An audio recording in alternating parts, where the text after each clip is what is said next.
all-new Yamaha V6 Offshore F350. It's a featherweight knockout, the lightest 350 horsepower outboard on the water, exhilarating boating and incredible control in a powerfully light design. The Yamaha V6 Offshore F350.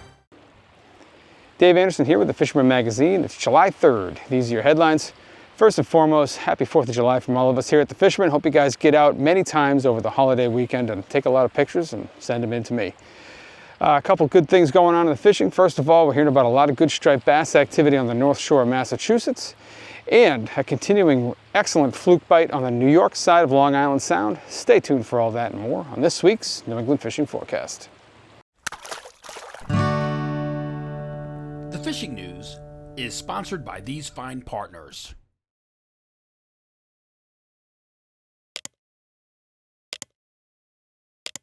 Before we begin, we've got a few news items for you guys. The first one is a little recognition of my New Jersey counterpart, Jim Hutchinson, who recently won the Manhattan Cup Award. Here he is. This was going to be a belated presentation of an award that we give out every year for the Manhattan Cup. If you're not familiar with the Manhattan Cup, it was held on June 7th. It's usually the first Friday every year, and it's to benefit veterans, to get as many of them out on the water as we possibly can. It's held at the Liberty Landing Marina, and for the last 5 years, the Fisherman Magazine has been one of the major sponsors and has handled a lot of our advertising and promotion as part of that sponsorship. And we are sincerely grateful for everything they've done. One of the awards that we give out is called the Sportsmanship Award. And the Sportsmanship Award is presented to an angler that demonstrates the best sportsmanship on or around the tournament. And this year we were going to give it to somebody that you all know, but he kind of snuck out early from the event because he did. He was feeling a he little was under sick. the weather. It was a tough day. But that's okay. We're glad you're there again. You've been at 5 in a row, I believe. I think probably more than that. And you've also fished the award, fished the tournament. Now the award is called the Sportsmanship Award, but it's really our way of saying thank you to somebody who has not only presented the best in angling sportsmanship, but also someone who has benefited the tournament through the goodness of their volunteerism and out of the goodness of their heart. And this year we'd like to present it to, what's your name again? Jim Hutchinson. Let's say it's for the Fisherman Magazine, and as far as being benefited, I appreciate that, but the Fisherman Magazine has always benefited. Yes. The entire resource has. What Gary didn't say about the Manhattan Cup, I've been kind of involved with it in a way as an angler, participating and promoting the tournament for a long time since its inception. And it's funny, when the Manhattan Cup first started as a catch and release striper tournament, a lot of folks kind of turned their nose up, I think. Yeah, I mean, sure. The Manhattan Cup was always elite. It was always special. Yep. But at that time, all the tournaments were all about kill. That was 23 tournaments ago. Is that how long it's been? It was the first tournament in the Northeast to ever have a completely all-release event. Which today is sort of it's the norm, and you guys have actually become more of a model for so many other folks to have a catch and release tournament based on length and girth, and it's really special. And the other things about the Manhattan Cup, obviously, it supports our American servicemen and women, the wounded warriors and the vets, and Nico does such a fantastic job. I've met I've met so many great warriors over the last few years, and just to see them and experience this. And the other thing that I would say about the Manhattan Cup and how much I appreciate this is that through the Fisheries Conservation Trust as well, that the Manhattan Cup actually helps sponsor our Northeast striped bass study with Gray Fish Tag Research. We have a fish swimming around with a mini pat satellite tracking device right now called the Manhattan Cup. So thank you for that. Yeah, and again, this is presented to you, but it's also our way of saying thank you to the entire crew at the Fisherman Magazine, Mike Caruso, John DeBona. You guys have all been great. You've been huge help, more than you'll ever know. And we hope to have you involved with us going again year after year. God willing, I'll be there. Gary, thank you. I'm honored. Thank you so much. Appreciate it.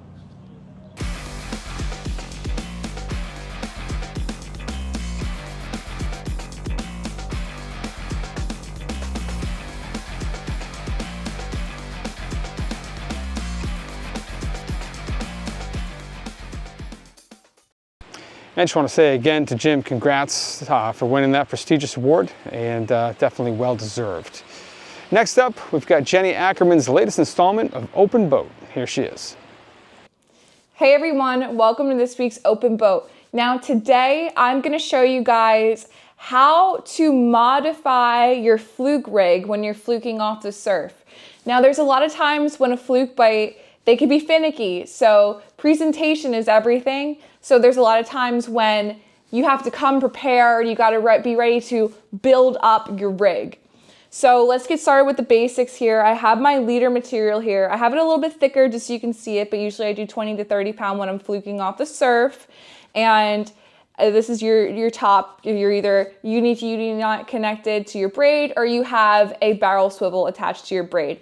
Now at the very bottom, you just have a loop here, and you can either do a bucktail or a sinker, but we're gonna start with the bucktail route first. We'll get into the sinker after when we modify the rig. So here I have a Magic Tails Hoochie jig in glow, and we're just gonna feed the leader through the eyelet. We're gonna wrap it around, and we're gonna attach the jig to the rig. So once that is attached, you can literally just fish that. That could be your whole rig right there, because when you're fluking off the surf, you don't need a lot of weight, and you want it to flutter and jig as you go fishing down the surf. So that's one option right there. Now, to modify it even more, you can do, of course, you can change the bucktail, you can do a jig head, you can do a hair bucktail, whatever floats your boat. This is the fun of tying your own rigs. You can find stuff that works best for you and what works best for the fish. So a little ways up from your bucktail, you're gonna do a dropper loop. So if you remember a couple episodes back, we were doing how to tie knots and stuff like that. So the dropper loop, you're gonna take it, pass it over, and you're going to make a little loop, 1, 2, 3, 4, 5. Take the big loop, pass it through the little loop, and then pull with your teeth. And pull with your hands too. That creates a dropper loop. Look at that, perfect. So what you can put on this dropper loop, this is the fun part of accessorizing a rig. Of course, you have your hook.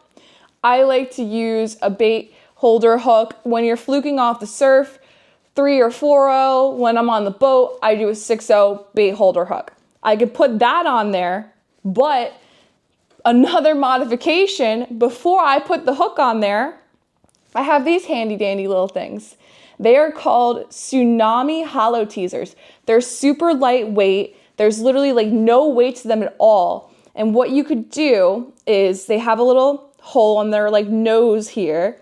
You feed your leader material through, and that just flutters at the end of your dropper loop right there. And then you have the space here to add your hook onto the bottom. So you have that going for you, which is nice as a teaser.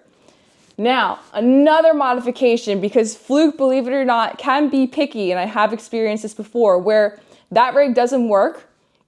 I literally take the bucktail off the bottom, and I put just a little bank sinker on there. And I have up at the top that dropper loop, I have either a naked teaser hook or I put the hollow teaser on, and it works. You just have to, fluking off the beach, I mean, fishing off the beach in general is such a labor of love. You got to put your time in and really make it work. But fluking off the beach is such a challenge. Stay tuned for next week's Open Boat when I give you helpful tips on that when we hit the surf. But you got to put your time in and make it work, and sometimes you're gonna have to modify your rigs. It's not gonna be, oh, this is perfect, I'm gonna catch fish on this. Sometimes you gotta take the bucktail off, put a jig head on. Take the bucktail off, put a sinker on, put a naked teaser hook up on the dropper. Put a hollow teaser on the dropper. Change my bait color if you're using gulp or bait mule or whatever bait you're using. Sometimes it's trial and error, but when you make it work, it's even more rewarding. Now, like I said, stay tuned for next week's Open Boat, and I'm gonna take you on the beach And hey, maybe the week after that, we can take you fishing. Who wants to go fluke fishing with me? I know I want to go fluke fishing. So why don't we do that? Everyone, enjoy the holiday. Happy 4th of July. Go out there, get some fish. Don't get sunburned and enjoy the holiday weekend. And I'll see you guys on next week's Open Boat. And the last thing, of course, is the giveaway, which continues. This one's going to wrap up on July 26th, so you've still got a little time, still got almost a month to wow me with your catch and your photos. This is just it's a photo contest, and I think most people watching this know the drill by now, but it's just got to be a photo of you holding your fish. And you got to email it to me at danderson@thefisherman.com or text it to the number on the screen. And basically, you just have to compose a good shot. That's how you win. Take a nice shot or take one that really exemplifies some type of fishing, and you're going to have a good shot at winning. This time around, we're giving away a flat glide needlefish in a chartreuse over white color. Flat glides are made by me, and definitely one of my favorite plugs that I use for striped bass. So somebody out there is going to win a cool one. Just get them into me, and do that by July 26th, and we'll see who wins. For more than 20 years, anglers everywhere have come to know one thing, that nothing says no to fish bites. Moving over to the reports now, still getting great striper reports out of Maine. It seems like those lower rivers are really putting out a lot of striped bass right now. A lot of solid fish, a lot of fish in the like 30 to 40 inch class. Daytime has been very productive. Guys are still getting some fish guys are getting some fish at night as well, but that daytime bite is really hanging on. Live bait still definitely the top taker. Live eels, live harbor pollock, live bunker, all those things are getting done. Live mackerel as well. So great fishing going on there, and that extends down along the New Hampshire coastline as well. As we cross over into Massachusetts, we've been hearing about some really big stripers coming out of the Isle of Shoals area, where we've seen fish from 40 to 50 inches. A few of those fish probably getting up close to that 50-pound mark, which is a really great fishery and a really nice sized fish. And for a little bit more on that and some of the other things happening in the Plum Island North Shore area, let's check in now with James Jewkes. Took a skunk. Commercial guys were all over the place. Had it been 20 plus boats out there, it was awful. They were just a little too far out for me. But anyways, freshwater guys still getting some fish. Pike, bass, some panfish. I did have some fish jumping this morning right here. I suspect a little smallmouths and stuff right here. Pretty common. As far as the striped bass concerned, Plum Island proper, out in the ocean front, Joppa Flats, north into Salisbury and Hampton, all have had fish. Buddy of mine, Kyle, he had one. It was 37 inches. He did well. I myself, I had fish probably, I think the biggest one was 25, 26 pounds. And a few others in the 18 to 22s. Excuse me. I know a few other boat guys, they did well as also out there. The chunkers, it's been a little slow, depending on what you're using. Clams and mackerel have been okay. Anything else hasn't been as well. But as long as you keep moving and looking for your spots, you can find fish. They're out there. Just wanted to make it quick. Happy 4th of July, everyone. Tight lines. Moving inland from there, still hearing a lot of great largemouth bass. Reports from inland areas of Massachusetts and really all of interior New England.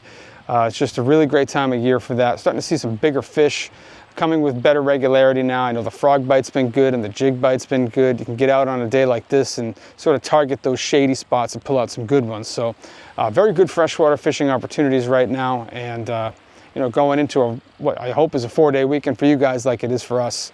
Lots of time, lots of opportunities to make that happen. Heading back toward the coast, still hearing a lot of striped bass activity in the Boston Harbor and outside of Boston Harbor area that extends all the way down through Scituate, down to Plymouth. Good sized fish on a lot of those offshore ledges. There's some bunker pods out there which are holding some good sized fish. And overall, that's been one of the target areas where a lot of guys are just doing well on striped bass of various sizes, with a good shot at getting a really good sized one. Crossing over the canal out onto the Cape, a lot of striped bass activity happening out there as well, especially when you get out more toward P-Town. We're starting to hear more and more activity from the beaches now, especially as you round the corner and start making it down the outer beaches. More and more consistent action on the Cape Cod beaches right now, which we love to see. July is the time when it typically starts to really start to fire up out there, and we're starting to see that now. Also getting great tuna reports from offshore. Good sized fish, but I haven't heard of too many giants. Hard to say why that is. Maybe they're just not talking about it, but a lot of 45 to 60 something inch class fish coming out of there. Seems like most of these fish are being taken on the troll, but we are seeing some fish taken on stand-up gear, throwing Ronzis and stuff like that. I haven't heard of any topwater action yet, but that doesn't mean it's not happening. Moving back down the coast, we're going to head out more toward Monomoy area. Good striped bass activity continues there. Seeing fish in the 30 to 40 inch class for the most part. A lot of guys doing it with soft plastics, a lot of guys doing it with parachute jigs. And as you get into some of those deeper holes and stronger edges, and some of the wrecks as well, we're starting to see a lot more sea bass activity showing up in that area now, and a lot more keepers coming out of there. Also, looks like we might finally get a little break in the wind, which is going to let a few more people get out to the Nantucket Shoals, where the fluke activity has been good, especially for the big ones. But the biggest problem has just been getting out there because it's just been so breezy all the time. Over by Martha's Vineyard in that area, a lot of striped bass, a lot of mid-sized bluefish in the area as well. I've been hearing about a lot of big stripers in that region. There has been some good fluke activity on the eastern side of the island, out towards hedge fence and down toward middle ground. And then of course those spaces between the islands also put out some good fluke at this time of the year. Crossing over into Buzzards Bay, striped bass activity has been on the slower side, even as you get up closer to the canal. But the sea bass are making up for it. It's been good activity in the central part of Buzzards Bay. And then as you get up closer to the canal itself, a little bit better striped bass activity there, but definitely has not been a strong showing over the last week. And for a little bit more on that, we're going to toss it over now to East End Eddie. We've got a rising east tide, the tail end of a rising east tide behind me here. Be slack pretty soon. Things have been pretty slow actually, but I can tell you of a few success stories here in the Big Ditch. Donnie Hawkeye Willis and Kenny Nevins were working a east flood tide in different locations, and they both did well with a white magic swimmer. Kenny reeled in 7 fish. The biggest one was 38 inches, and Hawkeye did well too, and his biggest fish was 40 inches.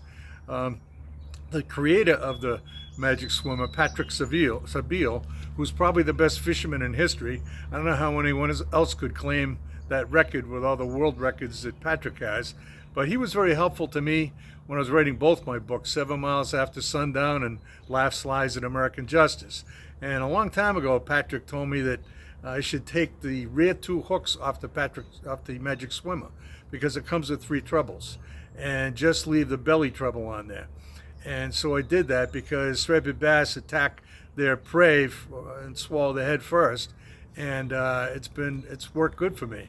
But the other day, Zach Attack Baker, who's a great fisherman, was plugging an east flood tide, and Zach hooked into something with bang, and Zach thought he had a 40-pounder. He told the guy next to him, and he fought it. It was taking line. And he reeled it in with his magic swimmer, and he had 2 hooks on his magic swimmer, and he actually had hooked 2 20-pounders, not 1 40-pounder. So that doesn't happen every day. Congratulations to Mac Attack, and he was actually using a blue Mac magic swimmer. Most guys use a white one, but sometimes anything works. It's an unbelievable lifelike movement that it goes through the water, and it doesn't cast that well, but a lot of times the fish are on the first shelf right in front of you, so you don't really need to cast that well. And even if they're not, they're close enough that they can see the magic swimmer moving through the water. So it's a proven canal canal lure. It's a great lure. So, you know, and after that, it pretty much died down. And the most action we've seen on the canal after that was dozens and dozens of dolphins were swimming through. They came in through the east end from Cape Cod Bay, and they just kept going the length of the canal back and forth. And they were feeding on something, but the bait fish wasn't close enough that anybody could really see what they were eating. But then I read in the paper where, I think it was the next day, over 100 dolphins were stranded in shallow water near Wellfleet, or in Wellfleet, and so some people were trying to help the dolphins. So that might have been the same school or pod. I'm not sure what you call those, but anyway, so we'll continue to carry on here, and hopefully there'll be some bait in the canal. So my tip of the week is when you have your rod holders attached to your basket on the back of your canal bike, try to put them so that they're going straight back, you know, at a 45-degree angle maybe, so that they're hanging in a way that it's easy for you to put a lure on there while it's hanging there. But the thing is, you want them going straight back because, you know, some guys just have them flailing out like, you know, and they can hit other rods or other trees or whatever. You know, I was standing next to my bike ready to go down the water. I just happened to be standing there, and I can see a guy coming at me, and you know, his rods are sticking out left and right, and you know, so I yelled at him, "Can you go over there?" And he did. But geez, you know, if I hadn't been there, I think he would have crashed into one of my rods, which was still on the bike. So in any event, till next week, catch a big one. Heading out to western Buzzards Bay, out off of Westport, and then toward the Rhode Island border.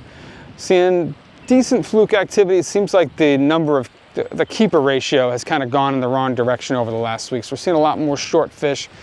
Sea bass has been unbelievable in that region, though. I talked to Jason Colby this week, and he took a trip out early one morning last week, and I think they left the dock at 6, and they had limited out for the boat with fish all 18 inches plus by 7:32, as he put it in his email.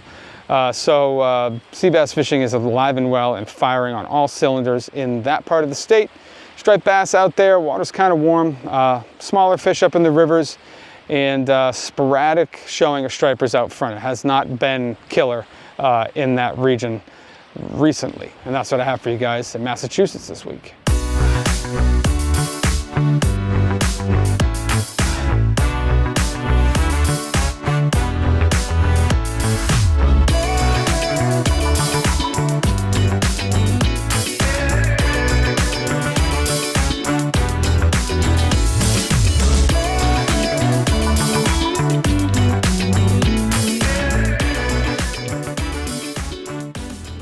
Striped bass activity in the bay has really started to taper off. One area that's still holding fish is up around Providence. There are pockets of smaller fish up inside some of the rivers and whatnot, but the water temps inside the bay have really come up, and that's pushing a lot of those fish out of the bay and out front. Out in front of Newport, out in front of Jamestown, we are seeing some better activity and, you know, a better mix of sizes is what I'm trying to say. So you know, we're seeing fish from keeper size up, you know, up into some impressive size fish, up to like 40-pound class. Guys heading out to Block Island have been finding some really good sized fish after dark. Even seen some, you know, true dinosaurs coming out of there, fish that are well over 50 pounds. But reports from the ledge have been sporadic. It doesn't seem like the fishing has been 100% consistent. Some days are great, some days are a little off, and some days are dead. So you're just gonna have to risk it for the biscuit, as they say. Speaking of biscuits, the sea bass fishing out by the island has been pretty solid, especially on the East Grounds area where you got a lot of that hard structure. But as we move over to fluking, the fluke activity has really not been what everyone expects at this time of the year. And for a little bit more on that, let's toss it over now to Captain John Lee from JL Charters. Hey guys, John Lee, JL Charters, Point Judith, Rhode Island. We've been running mostly bass trips. The bass fishing around the island has been steady and good.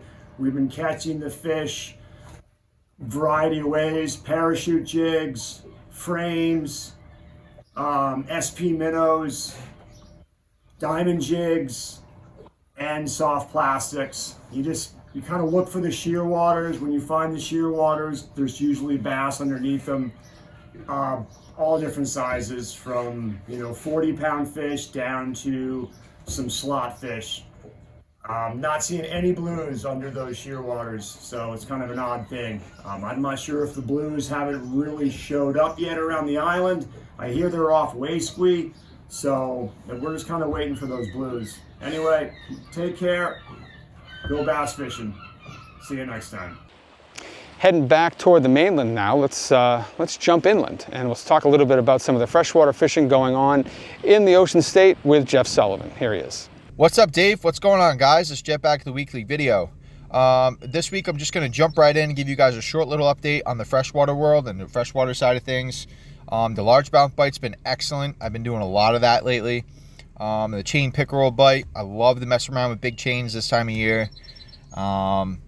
I've been still doing some crappie. Crappie bite is still going on. And I mean, everything seems to be pretty good still. I mean, nothing seems to slow down at all since the spring. It's kind of amazing, actually. You would think that, with this heat, these fish would, kind of scale back a little bit. But I've been kind of sneak attacking these largemouth. I've been finding them in spots and sneaking up on them and making them eat. So it's actually really fun. Because the fish that I'm finding right now aren't hungry. They're pissed off. So it's one of those things where, you present a bait in front of their face a couple times, they're going to eat it. So it's just all various sizes of fish. It's actually really, really interesting if you've never done it before. So, yeah, I mean, things have been pretty good. I hope you guys have a good 4th of July weekend, or week, I should say. Stay safe out there, stay fishy, and we'll check back with you guys next week. I'm actually going to go fishing right now. So, tight lines, guys. Now, heading along the South County beaches, things have cooled off a little bit. We had some really good fluke reports for the last 3 weeks, and then this week, things really tapered off. A lot harder to find keepers this week. Seems like the sea bass bite has not been quite what it was. I have been hearing about some really big scup in the area. And there are schools of mackerel around. These are Atlantic mackerel, not chub mackerel, which could fuel some great striped bass fishing. We just got to wait for those fish to find them, or some big bluefish. Up along the breachways, seems like the fish have been on the smaller side for the most part. Not hearing about any of those big breachway bass over the last week or so. Most of these fish are up to slot size, with leaning more toward under slot over the last week or so. And out in the Watch Hill Reefs, some bigger striped bass out there, and a little bit better sea bass activity as well. And that's what I have for you guys in Rhode Island this week.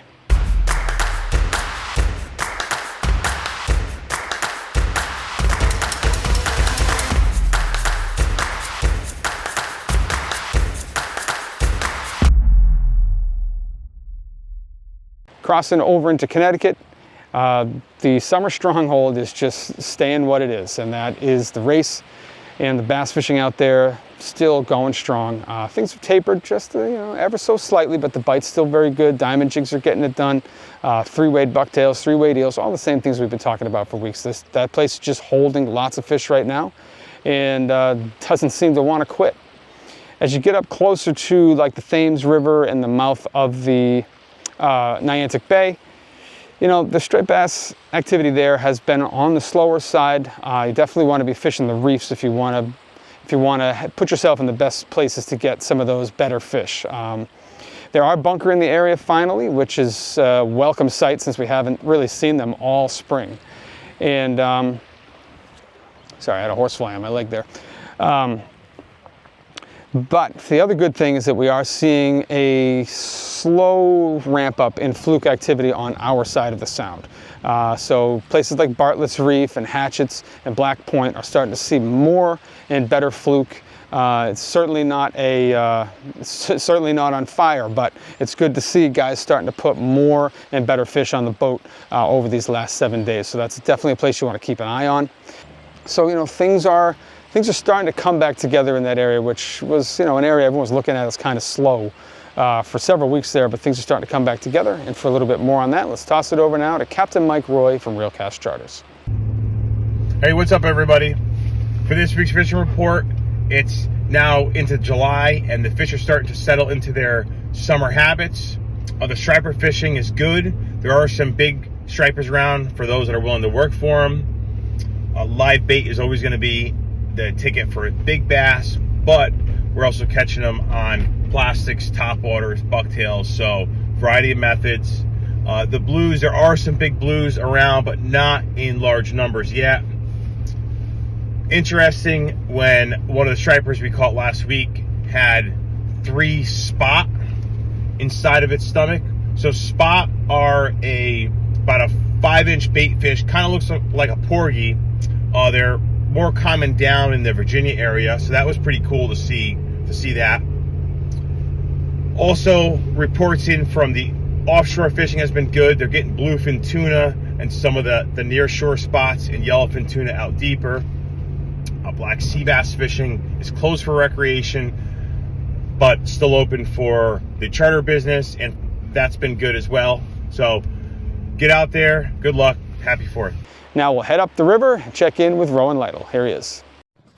Hello everybody. Now, if you listened to my report last week, then there's a good chance that after the midweek round of thunderstorms, you probably had some decent fishing around a tributary mouth, because we had some significant flow bumps in a lot of tributaries. The Connecticut River itself, still nice and low and clear, going into, again, what looks like a much better summer, more average conditions than last year.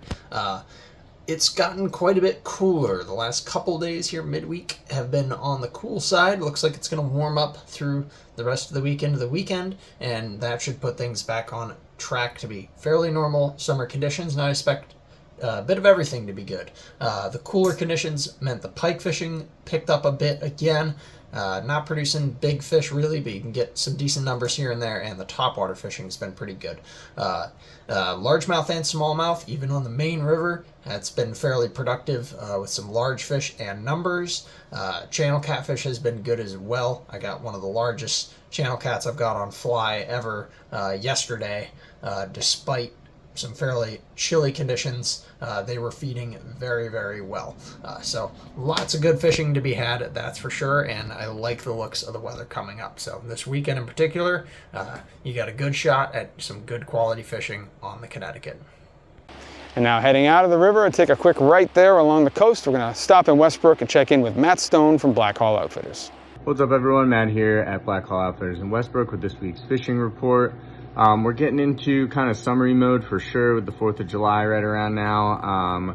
Really going to be a case of the stripers most likely and hopefully going into their summer homes.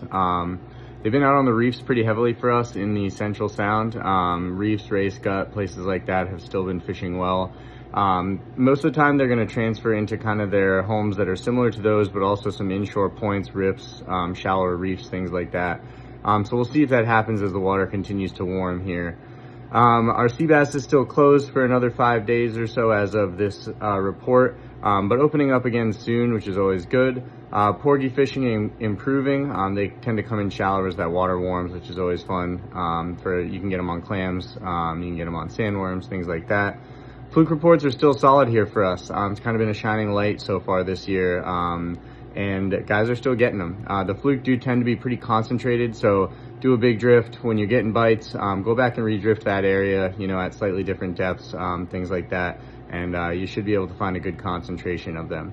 Not many bluefish sticking around, and again, those stripers still kind of on the move, kind of here and there, but we are getting them on spoons, big soft plastics, live eels. There are bunker around right now, which is nice. I was able to get some the other night pretty easily. In some of the local waters, so you can find those and three-way those guys, which is always a great way to entice a hungry fish, and usually a pretty big one too. Get out there, enjoy it, and let's soak up some July sun.